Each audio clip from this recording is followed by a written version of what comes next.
Good morning. स्वागत है आप सभी का हमारे यूट्यूब चैनल में। और आज हम बात करने वाले हैं राजस्थान बीएसटीसी 2023 के जो एप्लीकेशन फॉर्म और उसका पूरा नोटिफिकेशन के बारे में हम बात करेंगे, तो वीडियो को अंत तक जरूर देखना। आज हम बात करेंगे फॉर्म कब से शुरू होने वाले हैं बीएसटीसी के, और उसकी एग्जाम डेट कब है, और इसका लास्ट डेट कब है, और उसका एंट्रेंस एग्जाम कब होने वाला है, और कॉलेज किस प्रकार अलॉटमेंट होती है, उसके बारे में हम पूरी डिटेल से हम बात करने वाले हैं।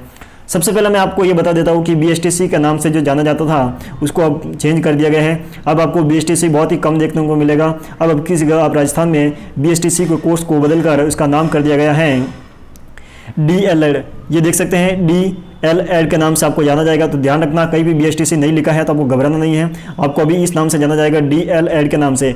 तो इस प्रकार इस भर्ती 2 वर्षीय जो कोर्स होता है उसके जो फॉर्म है, ये 2 वर्ष का कोर्स होता है, आप सभी को मालूम है। इसमें प्रवेश करने के लिए सबसे पहले आपको एंट्रेंस एग्जाम देना होता है, और उसके बाद में आपको एंट्रेंस एग्जाम क्वालिफाई करना होता है। उसके बाद में आपको क्या होता है, कॉलेज अलॉटमेंट होती है। उसके बाद में आपका कोर्स की जो कॉलेज की जो प्रक्रिया होती है वो शुरू हो जाती है। 2 साल का कोर्स शुरू हो जाता है।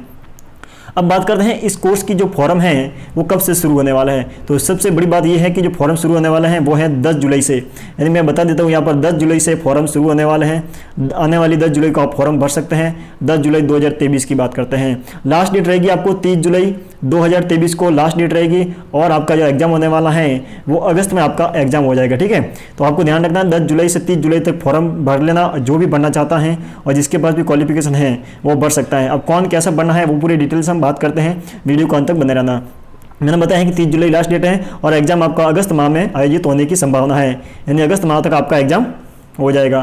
ठीक है, अगस्त माह में फिक्स आपका एग्जाम करवाया जाएगा, इंट्रेंस एग्जाम। उसके बाद आप क्वालिफाई हो गए तो आपको कॉलेज अलॉटमेंट हो जाएगी। अब बात करते हैं पूरा नोटिफिकेशन आराम से पढ़ते हैं और आपको जो भी डिटेल है वो आपको बताते हैं। ठीक है, सबसे पहले मैं देखता हूँ यहाँ पर बताता हूँ कि यहाँ पर इस बार भी राजस्थान में प्री डीएल की परीक्षा करवाने के लिए दायित्व पंजीकरण शिक्षा विभाग की परीक्षा संस्थान राजस्थान बीकानेर को सौंपा गया है। ये सभी को मालूम है। 2 वर्ष का ये 2 वर्ष को डिप्लोमा होता है, होना अनिवार्य होता है। ठीक है, तो सबसे पहले देख, प्रारंभिक शिक्षा तृतीय श्रेणी शिक्षक लेवल फर्स्ट के पदों पर लगने के लिए 2 वर्ष डिप्लोमा का होना अनिवार्य होता है। जो इस प्रकार की बात कर रहे हैं बीएसटीसी का होना अनिवार्य होता है। उसके बाद में हम बात करते हैं कि जो ये 2 वर्षीय यानी कि डीएलएड में प्रवेश के लिए अभ्यर्थियों का चयन प्री डीएलएड एग्जाम के आधार पर होता है। जो मैंने बताया कि जो पहला एंट्रेंस एग्जाम का उसके बाद आधार पर उसका आपको कोर्स में एडमिशन होता है। अब बात करते हैं यहाँ पर जो टोटल जो कॉलेज कितनी है और उसके बाद में कितने विद्यार्थियों को यहाँ पर लिया जाएगा उसके बारे में बात करते हैं। तो जो प्री डीएलएड जो बीएसटीसी की मैं बात करता हूँ उसमें 372 कॉलेजों को यहाँ पर रखा गया है। कितनी 372 कॉलेज हैं। उसके बाद में यहाँ पर 25,000 पोस्ट है। कितनी 25,000 सीटों को लिया जाएगा, 25,000 स्टूडेंट को यहाँ पर लिया जाएगा 372 कॉलेजों में। ठीक है, तो ये फॉर्म मैंने बताया 10 जुलाई से स्टार्ट हो जाएगा और 30 जुलाई तक आप फॉर्म अप्लाई कर सकते हैं। अब यहाँ पर मैं ये बताने वाला था कि जो एग्जाम कैसे होने वाला है, और फॉर्म कैसे भरना है। ऑनलाइन भरा जाएगा आपका, एंट्रेंस एग्जाम होगा आपका, और सीटें मैंने बता दी है 25,000 सीटें हैं जो कि कॉलेजों के आधार पर 372 कॉलेज हैं। ठीक है, आपका जो एग्जाम होने वाला है वो ऑफलाइन होगा। ये वैसे ध्यान रखना है, आपको ऑफलाइन एग्जाम होगा। फॉर्म आपके 10 जुलाई से शुरू हो जाएंगे। ठीक है, उसके बाद में आपका लास्ट डेट रहेगी 30 जुलाई और आपका एग्जाम अगस्त में होने वाला है। ये मैंने यहाँ तक बात कर दी है। अब बात करते हैं यहाँ पर इंपॉर्टेंट डेट के बारे में। वही बताया मैंने, नोटिफिकेशन 7 जुलाई आज ही आया है। उसके बाद में यहाँ पर 10 जुलाई से 30 जुलाई फॉर्म भरे जाएंगे, अगस्त में आपका एग्जाम हो जाएगा। अब एप्लीकेशन फीस के बारे में बात करते हैं। तो एप्लीकेशन फीस की मैं बात करता हूँ तो यहाँ पर देख सकते हैं नॉर्मल जो 400-450 रुपये होती है, और दोनों पाठ्यक्रम अगर अलग अलग करते हैं एक के लिए, अगर मान लो सामान्य या फिर संस्कृत के लिए करते हैं तो 450 रुपये लगेंगे। अगर आप दोनों को लिख के साथ में लेके चलते हैं तो आपको 500 रुपये फीस हो जाएगी। अगर आप संस्कृत और सामान्य यानी जनरल दोनों अगर फॉर्म भरते हैं, पाठ्यक्रम दोनों साथ में लेके चलते हैं तो आपको 500 रुपये फीस होगी। 50 रुपये आपको ज़्यादा देना पड़ेगा। इस प्रकार अपने योग्यता के आधार पर जो भी अपनी क्वालिफिकेशन है उसके आधार पर जो करना चाहते हैं उसमें आप फॉर्म भर सकते हैं और आप फीस देनी पड़ेगी ये। ठीक है, अब बात करते हैं राजस्थान बीएसटीसी जो एज है, एज कितनी रहेगी। तो जो मैं यहाँ बता देता हूँ कि जो अगर आपकी एज 28 साल नहीं हुई है तो आप फॉर्म भर सकते हैं। 28 साल से ज़्यादा हो गई तो आप फॉर्म नहीं भर सकते। इसमें स्पेशल दे रखा है, यहाँ पर मैं बता देता हूँ। राजस्थान बीएसटीसी 2023 के लिए अभ्यर्थी की अधिकतम आयु सीमा 28 वर्ष होनी चाहिए। यानी कि राजस्थान बीएसटीसी के लिए आवेदन करने वाला व्यक्ति 28 वर्ष से अधिक नहीं होना चाहिए। इस बात को विशेष ध्यान रखना है। इसमें जो आयु की सीमा जो गिनी जाएगी वो आपको 1 जुलाई 2023 को आधार मानकर आपकी आयु सीमा इसमें निर्धारित की जाएगी। ठीक है, इसमें विधवा तलाकशुदा महिलाओं के लिए आयु सीमा को कोई बंधन नहीं है। यानी जो विधवा तलाकशुदा जो आयु में जो आपको छूट मिलती है उसमें ऐसा कोई नहीं है। आपको 28 साल से आपकी ज़्यादा एज है, इसमें आप फॉर्म नहीं भर सकते हैं। ठीक है, इसके बाद में यहाँ पर देख सकते हैं, यहाँ पर कुछ दे रहा है अनुसूचित जाति, अनुसूचित जनजाति, अन्य पिछड़ा वर्ग, अति पिछड़ा वर्ग, EWS और महिलाओं के लिए राजस्थान सरकार के नियम अनुसार यहाँ पर अधिकतम आयु सीमा में छूट दी गई है, वो पूरा नोटिफिकेशन आएगा तो मैं आपको बता दूंगा, और वैसे भी आप फॉर्म अप्लाई करोगे तो आपको आपके सामने आ जाएगा। ठीक है, अब यहाँ पर देखते हैं एजुकेशन क्वालिफिकेशन तो ज़्यादा है नहीं, वही आपको आप सभी को मालूम है कि 12th पास होना चाहिए, 12th पास BSTC कर सकते हैं। ठीक है, अब यहाँ पर देखते हैं कि जो न्यूनतम कितना अंक होने चाहिए। अगर आपने 12वीं कक्षा था समस्त परीक्षा में न्यूनतम अंक प्रतिशत विभिन्न वर्गों के लिए निम्नानुसार हो गए, यदि इसमें एक भी अंक कम है तो अभ्यर्थी आवेदन नहीं कर सकता है, ये भी आपको ध्यान रखना है। ठीक है, तो अगर आप जैसे कि 12वीं में आपका अगर सामान्य वर्ग में आप फॉर्म है यानी कि OBC से है तो आपको 50% आपको होना चाहिए, किसमें 50% है तभी आप फॉर्म अप्लाई कर सकते हैं। अगर अनुसूचित जाति या अनुसूचित जनजाति से है तो आपको 45% होना चाहिए 12वीं में, अगर इससे कम है तो आपको फॉर्म नहीं भर सकते। ठीक है, तो लगभग आपका 45% तो होना चाहिए तभी आप फॉर्म भरने में अप्लाई कर सकते हैं।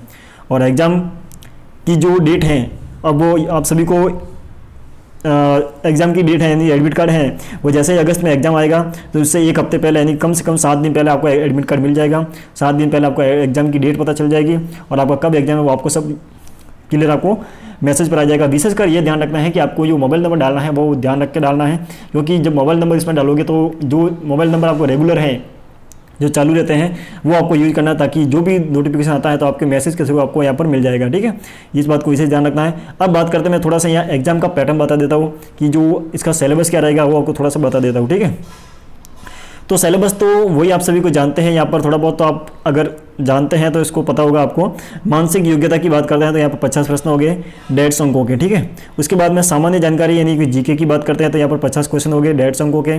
शिक्षण अभिक्षमता जिसमें जैसे अंग्रेजी हो गए, संस्कृत हो गए, हिंदी हो गए। ठीक है, इस प्रकार के जो इसमें होगा आपका कम से कम 20 क्वेश्चन अंग्रेजी के, 20-30 क्वेश्चन हिंदी के और 30 क्वेश्चन यहाँ पर संस्कृत के।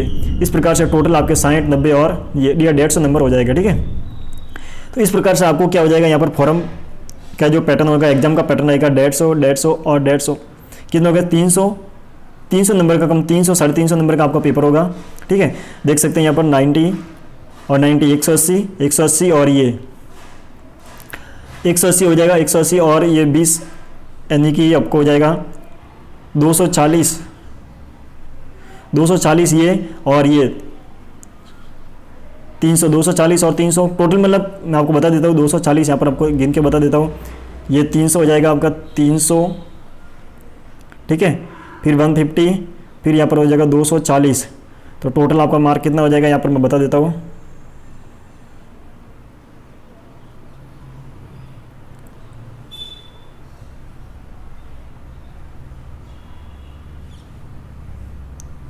मैं आपको यहाँ पर बताने वाला हूँ कि टोटल कितनी हो जाएगा। 300, 150 यानी कि 400, 450 ये हो जाएगा। और उसके बाद में यहाँ पर हो जाएगा 90 और 90 180 और 20 कितना हो जाएगा 200, 240 ये हो जाएगा। तो कम से कम 690 यानी 700 नंबर का आपका पेपर होगा। 700 नंबर जो भी आपकी मेरिट बनेगी उसके आधार पर आपको क्या हो जाएगा 700-600 नंबर का आपका होगा। जो इसमें ये हो जाएगा अलग अलग, जैसे अंग्रेजी का अंग्रेजी गिना जाएगा, संस्कृत तो संस्कृत, हिंदी का हिंदी का अलग अलग गिना जाएगा। ठीक है, इस प्रकार देख सकते हैं यहाँ पर टोटल आपका एग्जाम ऑनलाइन होने वाला है। टोटल मार्क 600 हो जाएगा। टाइप MCQ बेस का पेपर होगा। MCQ आपको MCQ मतलब कि जो अवसद होता है उस प्रकार के। ठीक है, ऑब्जेक्टिव टाइप के। टोटल नंबर आपको क्वेश्चन कितना 200 नंबर के क्वेश्चन मिलने वाले हैं। ठीक है, और 3 आवर्स का आपका पेपर होगा और इसमें कोई नेगेटिव मार्किंग नहीं है, वैसे ध्यान रखना है। टोटल 3 घंटे का आपका पेपर होने वाला है और नेगेटिव मार्किंग इसमें नहीं है, नेगेटिव मार्किंग बिल्कुल नहीं है, इस वजह से ध्यान रखना। ठीक है, सिलेबस की मैं बात करता हूँ, सिलेबस मैंने बता दिया। यहाँ पर मानसिक योग्यता की जो मेंटल एबिलिटी होती है उसमें आपको देख सकते हैं यहाँ पर रीजनिंग हो जाएगा। एनालॉजी यानी कि जो दो वस्तुओं के आंशिक जो कुछ मिलाकर यहाँ पर जो ये सबसे पहले रीजनिंग इसमें इंक्लूड होगी। ठीक है, जैसे रिलेशन हो गया, थिंकिंग हो गया, लॉजिकल एनालिसिस, ये नॉर्मल आपको रीजनिंग के क्वेश्चन यहाँ पर पूछा जाएगा।